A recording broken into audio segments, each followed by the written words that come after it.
Bonjour, je m'appelle Marie-Charlotte Fougère-Ballé, je suis actuellement actuaire consultante chez SIA. Je suis diplômée de l'EURIA, école d'actuariat à Brest, où j'ai obtenu mon diplôme ainsi que mon titre d'actuaire, et de l'INSA de Rennes, école d'ingénieur où j'ai obtenu mon diplôme en mathématiques appliquées. J'ai eu la chance d'être lauréate de cette 36e édition du concours international des mémoires de l'économie et de la finance.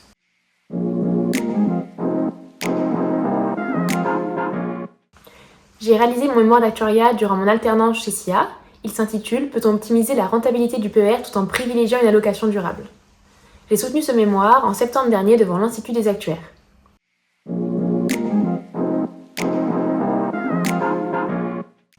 J'ai connu ce concours car divers étudiants de l'EURIA ont été primés lors des éditions précédentes. Franck Vermet, le directeur de l'EURIA, nous a communiqué l'ouverture du concours en septembre dernier.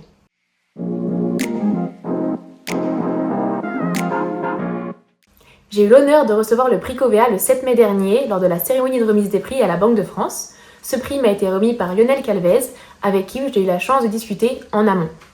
Je souhaiterais remercier le Centre des propositions financières pour l'organisation du concours, ainsi que les partenaires et jurés du concours, et particulièrement Covea pour avoir choisi mon mémoire et avoir récompensé le travail que j'ai réalisé.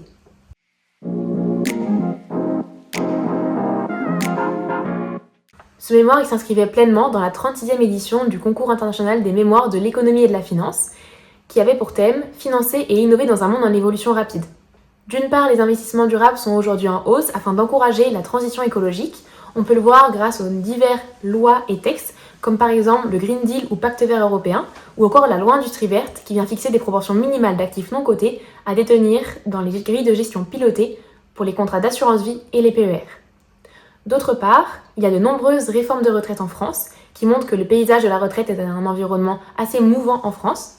La gestion du PER est donc essentielle dans cet environnement en évolution rapide. L'objectif du mémoire était d'atteindre les ambitions du PER tout en privilégiant une allocation durable. Tout d'abord, j'ai intégré les PER au sein du modèle ALM.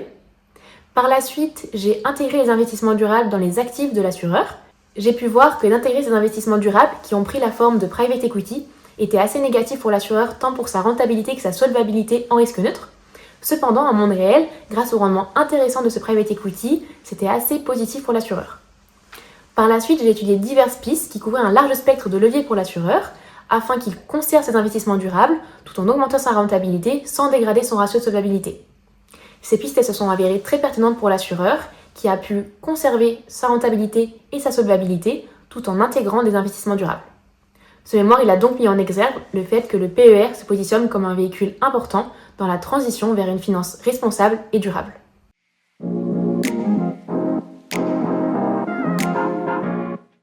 Par la suite, j'aimerais continuer à enrichir mon expertise sur ces sujets, mais aussi sur de nouveaux sujets. En mai dernier, nous avons organisé chez SIA un événement sur la loi industrie verte, durant lequel j'ai eu l'opportunité de partager les travaux que j'ai réalisés dans le cadre de mon mémoire.